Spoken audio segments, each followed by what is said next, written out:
Hello les amis, bienvenue. Nous voici ensemble encore une fois. Ça me fait vraiment plaisir de te retrouver pour cette dernière semaine du premier trimestre 2024. Sur le livre des psaumes, nous entamons la dernière semaine avec des rappels très très intéressants. C'est une leçon assez touchante avec des messages assez clairs pour chacun d'entre nous. Donc nous approchons de nouveau trimestre où il sera question du grand conflit. Donc un trimestre aussi qui promet énormément. Cette semaine, il sera question d'espérer. Donc le titre déjà, espérer en éternel. Qu'est-ce que cela veut dire espérer? Comment attendre? C'est souvent très difficile. L'humilité de Dieu. Se rappeler des délivrances passées avec le psaume 126. C'est mon psaume préféré, mes amis. Je regardais un peu, je me suis dit, mais pourquoi le psaume 126 n'est pas abordé? Et finalement, à la dernière leçon, mon psaume préféré, finalement, il est abordé. Un message vraiment très, très beau. On verra ça, je crois, le mardi. Il est question aussi de la louange pour la création de Dieu. Il est question aussi de la résurrection et de la vie et la victoire en Jésus. Donc, une semaine qui promet énormément. On sera ensemble donc du 13 au 30 mars. Et comment tu vas? Comment va ta vie spirituelle, ta vie de famille, ta vie morale? Comment tu te sens? Est-ce que tu as la pêche? Comment ça va ton engagement avec Dieu? Comment ça va tes moments de prière, tes moments seuls avec le Seigneur? J'espère que ça va bien. Mais si ce n'est pas le cas, j'espère que cette semaine, les messages que nous allons partager ici pourront t'aider à te redresser, à faire plus confiance, à retrouver ce punch spirituel pour continuer de progresser dans la vie. C'est vrai que parfois nous avons des défis. J'entends souvent des amis, des connaissances, des membres d'église que me partagent un peu leurs difficultés, leurs défis. Et souvent, ce n'est pas simple. Peut-être je parle à quelqu'un qui vit des choses très, très compliquées en ce moment. Tu ne vois pas d'issue, tu ne vois pas de sortie de secours. C'est très compliqué. Mais voilà, cette semaine, nous sommes invités à espérer en Dieu, à lui faire confiance malgré tout.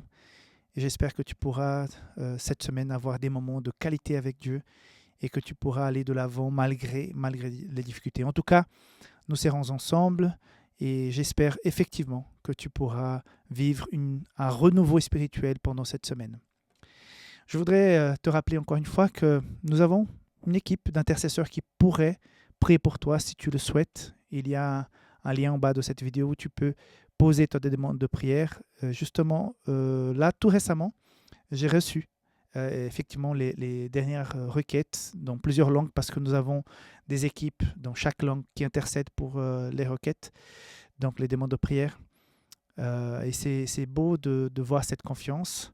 Et je vois de temps en temps les uns et les autres qui font partie de cette équipe qui se manifestent pour dire voilà, on prie pour telle personne. Parfois, il y a même des personnes qui demandent quelque chose et qui, de façon assez touchante, reviennent pour donner des nouvelles. C'est assez touchant d'avoir un retour. Donc, sachez que vous pouvez aussi revenir sur ce même lien pour dire, voilà, j'ai demandé prière pour un tel. Sachez que c'est quand même assez sympa de voir un peu comment l'histoire progresse. Donc, n'hésite pas si jamais. Joins aussi notre communauté sur WhatsApp. Nous sommes presque 900. Et je voudrais t'inviter à faire partie de cette communauté qui reçoit rapidement, directement sur leur portable, tous les liens, tous les codes promotionnels et les autres annonces de notre chaîne et de Safelis en général. Okay? Et si jamais, je t'invite à visiter Safelis, publicationadventiste.com si tu es en Europe et safelis.com si tu es ailleurs dans le monde. Voilà, donc attaquons cette leçon de sabbat après-midi parce que cette semaine, comme je vous ai dit, elle promet, il y a de très très beaux messages. Je voudrais relire donc le verset à mémoriser, psaume 27, 14. Espère en éternel, fortifie-toi et que ton cœur s'affermisse. Espère en l'éternel. Waouh! Espère en éternel. C'est un appel à faire confiance. Il y a deux mots-clés dans la leçon de ce sabbat après-midi qui sont intéressantes et très importantes. D'un côté, on a déjà compris, espérer. Il y a même ce chant que j'apprécie beaucoup, persévère. On pourrait dire espère, persévère. Okay? Et de l'autre côté, il y a le mot action. Parce que justement, la leçon de sabbat après-midi nous invite à bien réfléchir sur l'équilibre des deux choses. Mes amis, j'ai déjà rencontré toutes sortes de personnes dans mon ministère, des personnes qui étaient dans des situations assez compliquées, difficiles, parfois pas très compliquées, mais dans un croisement de chemin et la personne ne savait pas où aller. J'ai déjà retrouvé toutes sortes de personnes, mais il y a les personnes souvent qui sont très dans le faire, qui sont dans l'action. Moi, je suis de cette tendance. Allez, il y a un problème, il faut trouver une solution, il faut contacter, il faut faire, il faut rencontrer, il faut faire des démarches. D'ailleurs, ma femme ne comprend pas, mais j'aime bien les démarches administratives. S'il faut préparer un dossier avec plein de papiers, j'aime ça. C'est trop bizarre, mais j'aime ça. Parce que je dis, mais il faut que je franchisse les étapes, que j'organise les papiers, que je fasse ceci, cela pour aboutir à quelque chose. Et parfois, je suis de ceux qui veulent partir trop vite. Voilà. Il y a ceux qui parfois sont extrêmement, c'est pas qu'ils sont dans l'attente, ils sont extrêmement passifs. Il y a le monde qui s'écroule, ils sont tranquilles. Ils disent, j'espère en Dieu. J'ai déjà rencontré par exemple une famille où j'ai senti une grande foi en Dieu. Ils disaient espérer en Dieu. Et au départ, je disais, mais c'est beau d'espérer en Dieu. Mais avec le temps, c'est vrai, ma mère me disait que pour connaître quelqu'un, il faut manger 1 kilo de sel ensemble. Donc, ça prend du temps, parce qu'on ne mange pas le sel pur. Donc, quand on comprend un peu le fonctionnement, et j'ai compris que ces personnes qui parfois j'admirais par leur patience et tout, elles étaient extrêmement dans l'attentisme, on va dire, de trop attendre passivement. C'est vrai que nous devons avoir cette patience, espérer en Dieu, lui faire confiance. Et le verset nous dit, espère en éternel. Par contre, ce espérer en éternel peut devenir une excuse. Donc, je ne veux pas surtout froisser qui que ce soit. Je parle d'un cas que j'ai vécu parmi tant d'autres où j'ai senti que cette foi, elle était à quelque part une cachette. Cette attente, pardon, pas cette fois, mais cette attente était une cachette. Voilà, non, je suis en paix, je suis tranquille et j'espère. Mais je voyais que la personne ne bougeait pas. Donc, c'est comme un peu la foi et les œuvres. Comment peux-tu me montrer que tu as la foi s'il n'y a pas les œuvres? Paul a longuement parlé sur ce sujet. Oui, les œuvres sans la foi sont vaines. Mais la foi sans œuvres, elle est vide de sens. Donc, l'attentisme, l'attente, la passivité sont, à quelque part, des actions concrètes. Vous savez, quand Moïse était devant la mer Rouge, qu'est-ce qu'il a dû faire pour que la mer commence à s'ouvrir?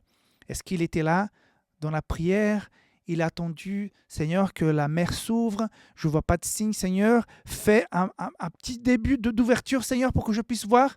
Non, il a dû mouiller les pieds. Il a dû commencer à marcher dans l'eau.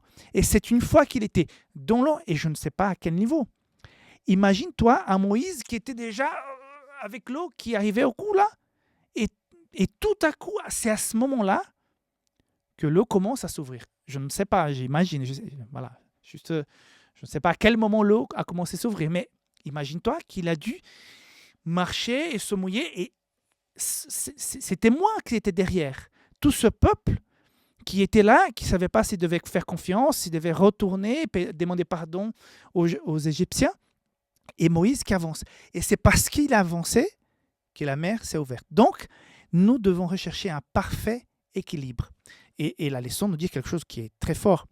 Espérer en éternel n'est pas une attente oisive et désespérée. Au contraire, c'est un acte plein de confiance et de foi. Une confiance et une foi qui se révèlent dans l'action. Donc, j'ai beaucoup apprécié. C'est un acte plein de confiance, un acte, une action. Oui, espérons en éternel. Prions, mettons les choses entre ses mains. Mets le Saint-Esprit. Il va te parler. Tu sentiras ce moment où il faut agir. Donc, on va développer davantage ce sujet demain. Mais voilà une belle introduction pour ce sabbat après-midi. J'espère que tu sois très ouvert à faire cette analyse. Est-ce que je suis quelqu'un de équilibré entre mon espoir, l'attente que je peux mettre en Jésus et les moments où je sens que je dois agir. J'espère qu'on va pouvoir te donner des clés pour que cette semaine, on puisse nous tous trouver un bel équilibre dans cette démarche de foi. Que Dieu te bénisse et on se voit demain pour la leçon du dimanche. Bye bye.